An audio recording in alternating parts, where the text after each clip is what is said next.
नमस्ते Bharat. Hello friends, welcome to my channel Namaste Bharat. तो देखिए, आज हम लोग का वीडियो लेक्चर है क्लास 10 का रियल नंबर्स एक्सरसाइज 1.1 का इंट्रोडक्शन। जैसे कि हमने आपको पहले वीडियो में रियल नंबर्स पे इंट्रोडक्शन पार्ट दिया है, तो उसमें हमने बताया है कि सभी नंबर्स के बारे में उसमें हमने बताया है कि जैसे नेचुरल नंबर क्या होते हैं, होल नंबर क्या होते हैं, इंटीजर्स क्या होते हैं, रेशनल, इरेशनल और रियल नंबर्स क्या होते हैं। मैंने ये भी आपको बता दिया है। देखिए, थोड़ा सा रियल नंबर के बारे में हम फिर जान लेते हैं। जैसे रियल नंबर क्या होता है, group of rational and irrational number is called real number. Rational और इरेशनल नंबर के ग्रुप को हम लोग रियल नंबर कहते हैं। ठीक है, देखिए आज का हम लोग का क्या टॉपिक क्या था, एक्सरसाइज 1.1 का इंट्रोडक्शन। ठीक है, तो जैसा कि मैंने आपको पिछले वीडियो में बताया था कि हम लोग का जो एक्सरसाइज 1.1 है वो दो चीज पे बेस्ड है। क्या? फर्स्ट है यूक्लिड्स डिवीजन लेमा। ठीक है, यूक्लिड्स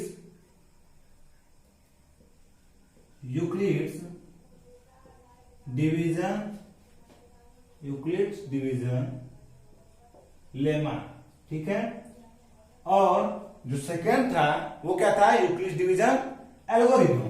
ठीक है, Euclid's division algorithm, Euclid's division algorithm.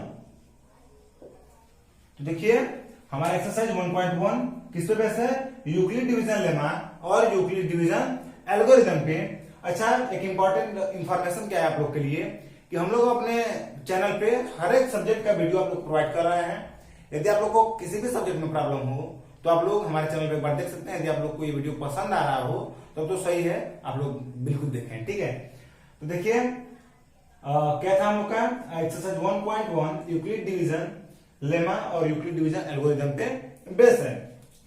तो देखिए, आपको समझना होगा यूक्लिड डिवीजन लेमा होता क्या है, फिर समझेंगे यूक्लिड डिवीजन एल्गोरिथम क्या होता है। ठीक है, तो सबसे पहले हम देखेंगे यूक्लिड डिवीजन लेमा के बारे में। देखिए, Euclid division algorithm Euclid division lemma क्या है।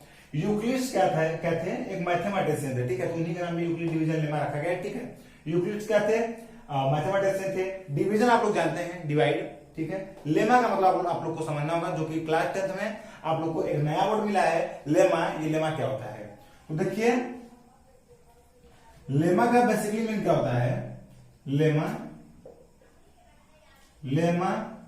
ठीक है, लेमा का मीन होता है कि जो लेमा होता है ये प्रूवन स्टेटमेंट होता है। मीन ऐसा स्टेटमेंट जिसको प्रूव किया जा चुका है, एक ऐसा स्टेटमेंट जिसको प्रूव किया जा चुका है। मीन प्रूवन स्टेटमेंट है जिसको हम लोग यूज करते हैं तो किसी दूसरे स्टेटमेंट को प्रूव करने के लिए। मीन्स लेमा क्या है, it is a proven statement. ये प्रूवन स्टेटमेंट है use to prove another statement. ठीक है, क्या है आपका जो लेमा है एक प्रूवन स्टेटमेंट है जिसका हम लोग यूज करते हैं अनदर स्टेटमेंट को प्रूव करने के लिए। अच्छा, जैसे देखिए अभी आप लोग को ये ज्यादा क्लियर नहीं हो रहा होगा ये लेमा, हम समझ रहे हैं। तो देखिए, जब हम लोग यूक्लिड डिवीजन एल्गोरिथम पढ़ेंगे ना, second topic Euclid division algorithm, तो हम लोग यूक्लिड डिवीजन एल्गोरिथम में यूक्लिड डिवीजन लेमा का हम लोग यूज करते हैं। इसीलिए लिखा गया है कि that is use to prove another statement. उसमें हम लोग इसका यूज करके किसी पर्टिकुलर क्वेश्चन को सॉल्व करते हैं या फिर प्रूव करते हैं यूक्लिड डिवीजन लेमा का यूज करके। इसीलिए लिखा गया है कि it is a proven statement use to prove another statement. ठीक है, अब देखिए जैसे यूक्लिड डिवीजन लेमा, मान लीजिए जैसे हम आपको एक एग्जांपल दे रहे हैं। ठीक है, सपोज दैट कि आपके पास एक नंबर है 12। ठीक है, क्या है, 12 है। यदि हम बोलते हैं कि आप 12 को 5 से डिवाइड कीजिए। ठीक है, 12 को क्या कीजिए, 5 से डिवाइड कीजिए। तो देखिए आप क्या करेंगे, 5 से 12 को कितने टाइम में डिवाइड करेंगे, 2 टाइम में 10 आएगा। आपका जो रिमाइंडर बचेगा वो कितना होगा, 2। ठीक है, आप लोग छोटे क्लास में पढ़े होंगे और जानते भी होंगे, नहीं जानते हैं तो थोड़ा देख लीजिए। 12 आपका क्या है, यहाँ पे 12 ये इसका नाम होता है डिवाइडेंड। क्या नाम होता है, डिवाइडेंड। आप लोग पढ़े होंगे छोटे क्लास में। और जो 5 है वो क्या है, डिवाइजर। और ये जो 2 है ये आपका है कोसेंट, और ये जो 2 है वो है रिमाइंडर। ठीक है, अब देखिए इतना छोटा चीज हमने आप लोगों को क्यों बताया है, क्योंकि देखिए यदि आप लोग ये जानते होंगे तो फिर ये भी जानते होंगे कि इसका एक फार्मूला होता है डिवाइडेंड इज इक्वल टू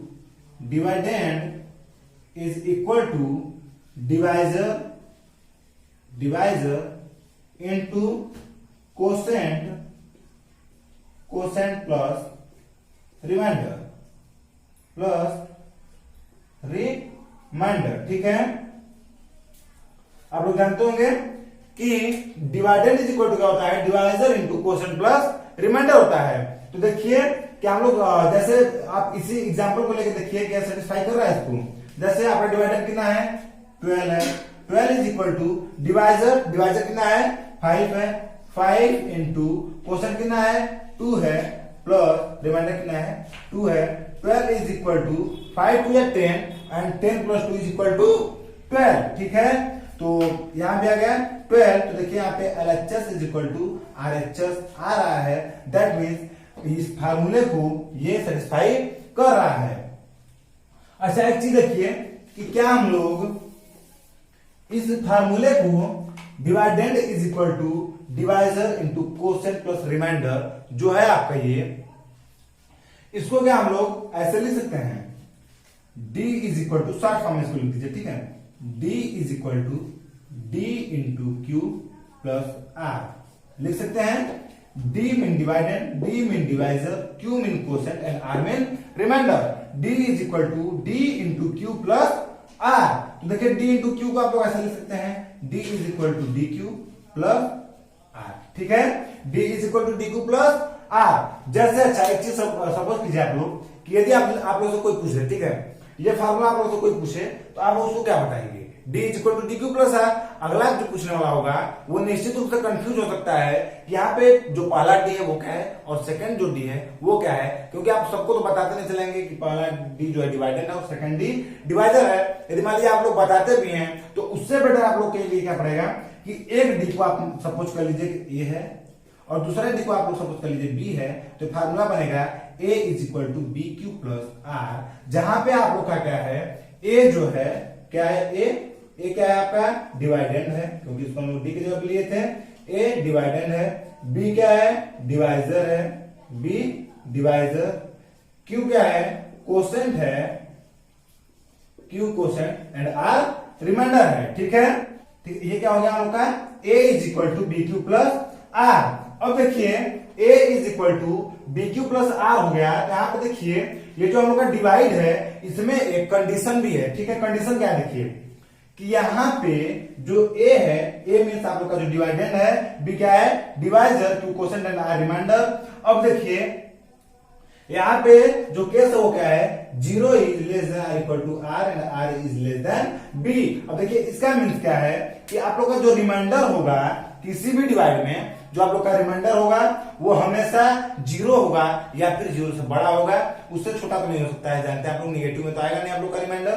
ठीक है, तो यहाँ पे भी देखिए जो आप लोग का रिमाइंडर है ये ग्रेटर देन 0 है, दैट मीन्स 2 है। ठीक है, रिमाइंडर। अब देखिए सेकंड कंडीशन क्या बोल रहा है कि R जो हो वो हमेशा B से छोटा हो। B क्या है आप लोग का डिवाइजर है, तो B से जो रिमाइंडर हो हमेशा छोटा हो। जैसे देखिए यहाँ पे भी आप लोग का रिमाइंडर जो है वो B से मीन 5 से डिवाइजर से छोटा है।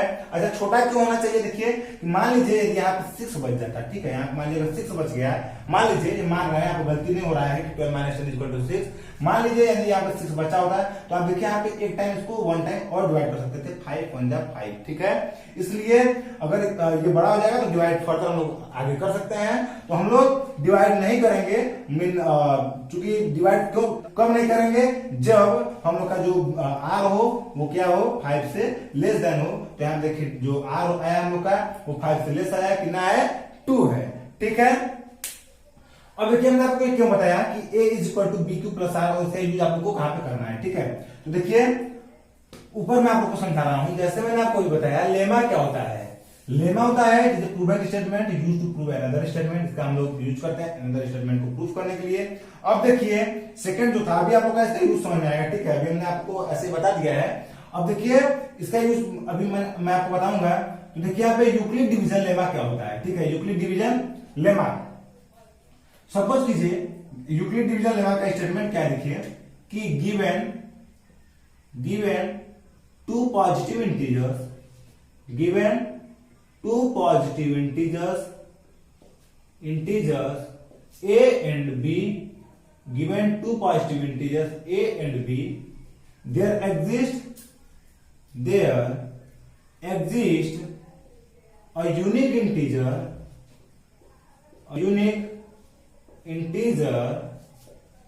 q and r, there exists a unique integer q and r such that there exists unique integers q and r such that a is equal to bq plus r, where condition क्या है कि 0 is less than or equal to r and r is less than b।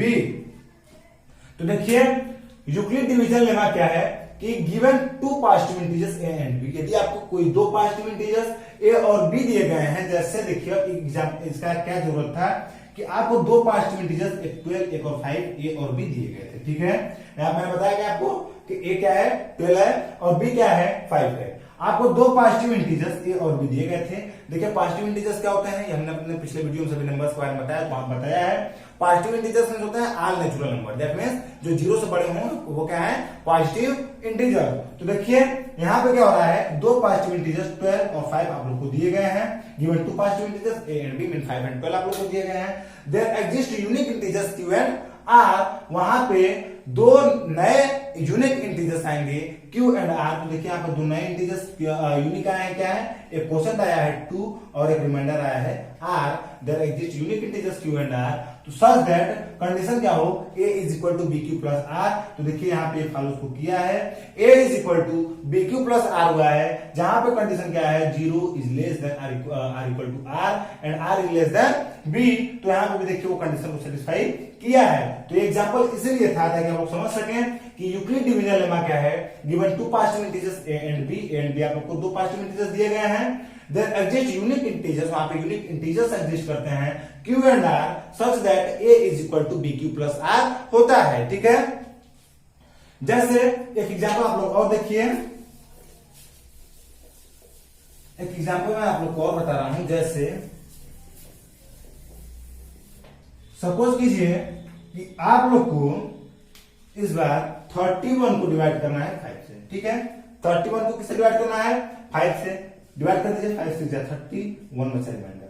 अच्छा यहाँ पे आप लोग का a क्या है, a है 31, आप लोग जानते हैं डिवाइडेंड मीन a होता है, a कितना है 31, b क्या है 5, q क्या है 6 एंड r क्या है 1। तो देखिए क्या ये Euclid division lemma that is a equal to bq plus r को सेटिस्फाई कर रहा है कि नहीं कर रहा है।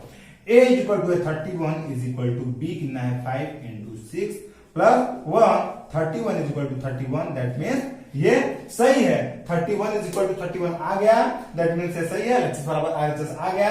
कंडीशन भी देख लीजिए यहाँ पे क्या था, 0 is less than r equal to r and r is less than b। तो यहाँ पे देखिए जो 0 है जो r है वो 0 से ग्रेटर है, दैट मीन्स 1 है, और जो b है वो r से बड़ा है, दैट मीन्स 5 है। तो इसका मतलब क्या हुआ कि आप लोग का यूक्लिड डिवीजन लेमा यहाँ पे सेटिस्फाई हो रहा है। तो आई होप आप लोग यूक्लिड डिवीजन लेमा को बहुत ही क्लियरली समझ गए होंगे। तो अब देखिए बारी है यूक्लिड डिवीजन एल्गोरिथम को समझने का, क्योंकि हम लोग का जो एक्सरसाइज बेस है वो स्पेशली यूक्लिड डिवीजन लेमा और यूक्लिड डिवीजन एल्गोरिथम पे बेस है। तो देखिए हम अपना सेकेंड टॉपिक अब देखते हैं जो कि है यूक्लिड डिवीजन एल्गोरिथम। तो देखिए यूक्लिड डिवीजन एल्गोरिथम में आप लोग पहले एल्गोरिथम को समझिए। एल्गोरिथम क्या है,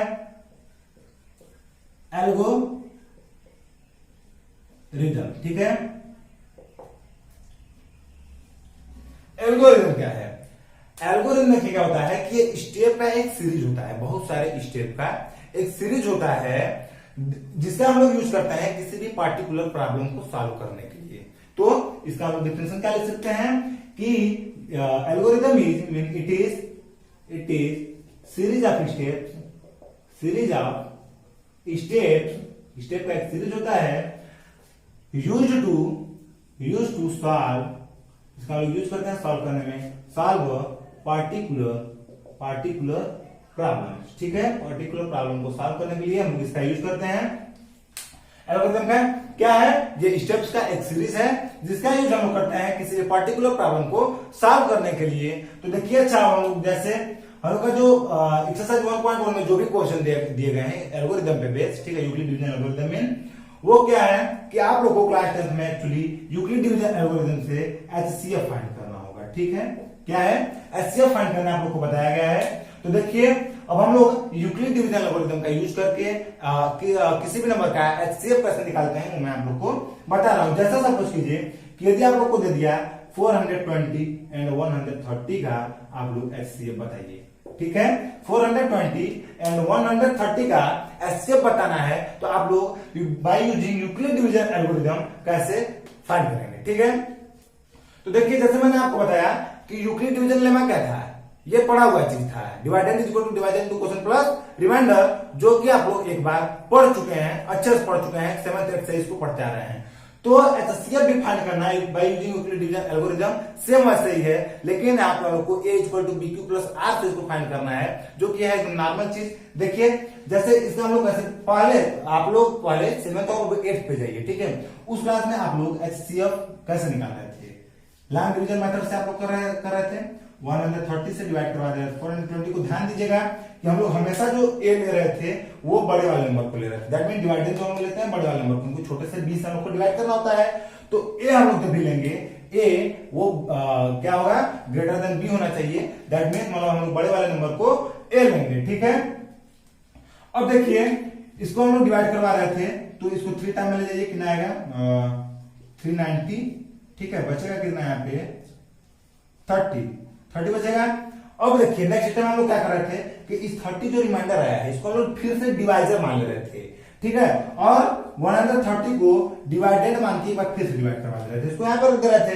दैट मीन हम लोग क्या कर रहे थे कि r को हम लोग एक बार फिर से b मान ले रहे थे, और जो यहाँ पर हम लोग का a था सॉरी b था उसको हम लोग a बना देते हैं, दैट मीन डिवाइजर को हम लोग डिवाइडेड बना देते हैं। तो देखिए आप फिर आप डिवाइड करेंगे तो 34 जा 120 बचा 10, और यहाँ पे 30 को हम लोग क्या करेंगे डिवाइडेंड बना देंगे, b को यहाँ पे जो b था उसको हम लोग डिवाइडेंड बना देंगे, और जहाँ पे r बचा था उसको हम लोग b बना देंगे। तो देखिए यहाँ पे क्या हो जाएगा, b को a और r को b, तो 10 3 जा 30 और यहाँ पे कैंसिल। तो देखिए हम लोग का जो मेन रिमाइंडर 0 कहां पे आया है, रिमाइंडर 0 जो हम लोग 10 से डिवाइड किए हैं तब आया है, दैट मीन दोनों का डिवाइजर 10 है, वही क्या हम लोग का एचसीएफ है।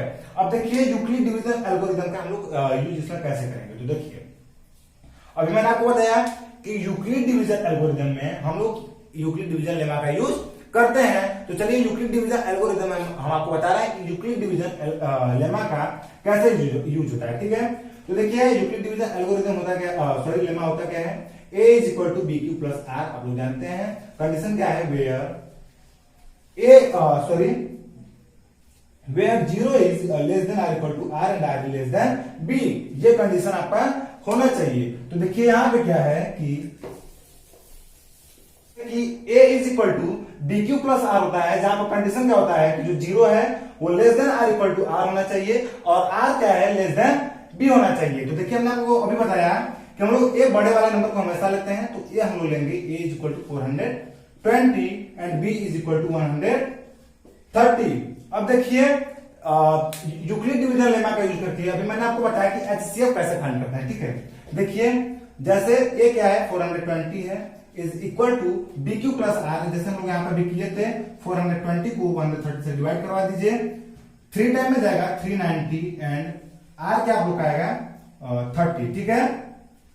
तो देखिए आप लोग का जो b है, b क्या है यहाँ पे b means 130 into q, because क्या होता है आप लोग का formula a is equal to bq plus r, b into q कितना है 3 है, प्लस r कितना है 30, ठीक है, r 30। अब देखिए यहां पे हम लोग का रिमाइंडर 0 नहीं हुआ है, ठीक है, ये सेम लॉन्ग डिवीजन मेथड वाला रूल चलता है, यहां पे भी रिमाइंडर 0 नहीं हुआ, तो हम लोग क्या करेंगे, अब यहाँ पे रिमाइंडर जब तक 0 नहीं आ जाता तब तक उसका हम लोग यूज करेंगे यूक्लिड डिवीजन लेमा का, और इस प्रोसेस को आगे बढ़ाते चलेंगे, ठीक है। अब देखिए हम लोग क्या कर रहे थे कि इस r को हम लोग बी मान ले रहे थे, और जो यहाँ पे बी है उसको हम लोग ए मान के फर्दर डिवाइड करवा रहे थे। 34 या 120, और यहाँ बचा क्या 10, ठीक है।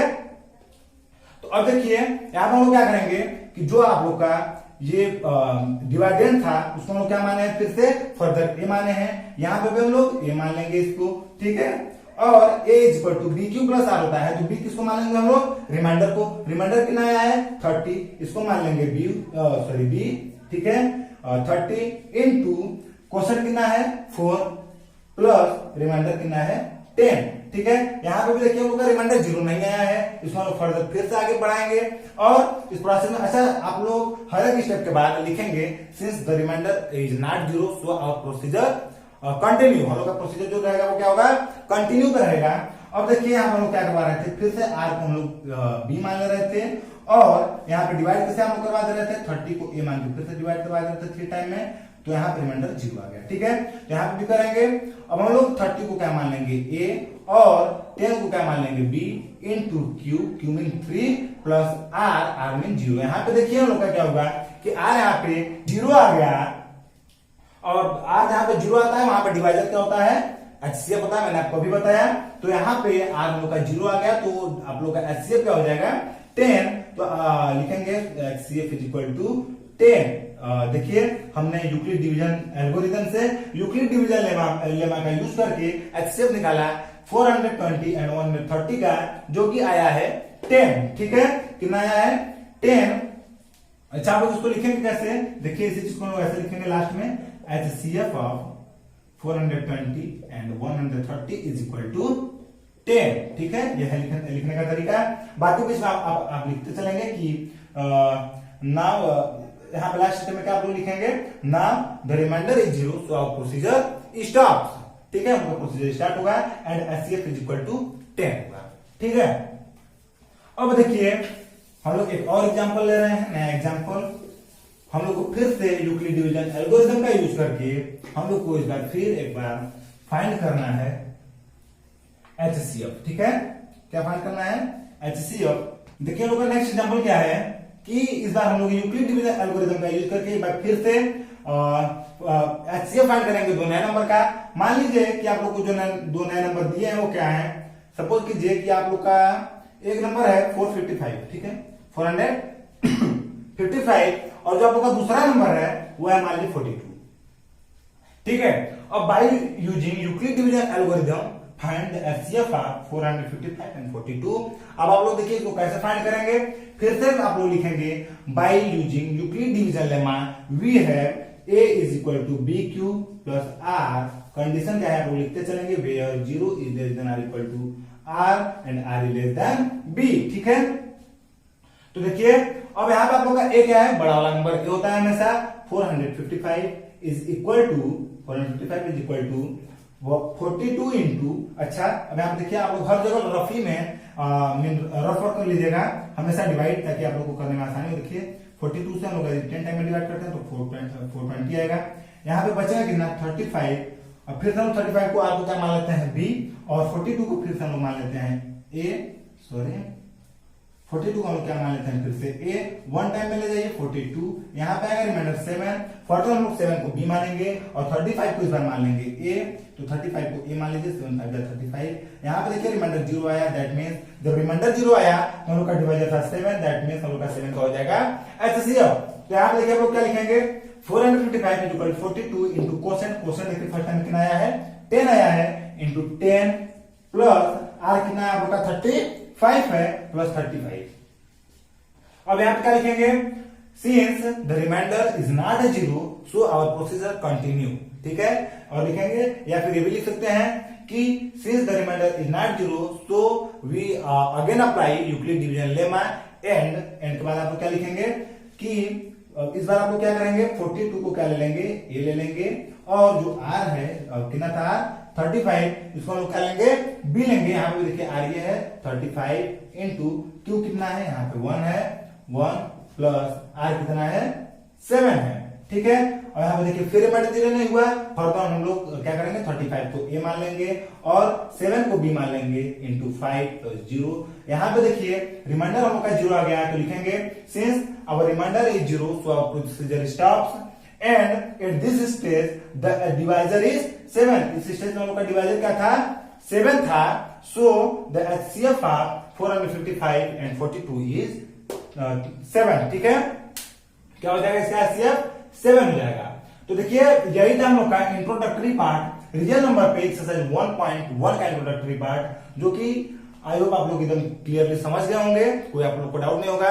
यदि आप लोग को इसमें कोई डाउट हो रहा है तो आप लोग कमेंट बॉक्स में हम लोग से आप कमेंट बॉक्स में राइट करके हमसे पूछ सकते हैं। कोई प्रॉब्लम हो मैं आप लोग का जरूर हेल्प करूंगा।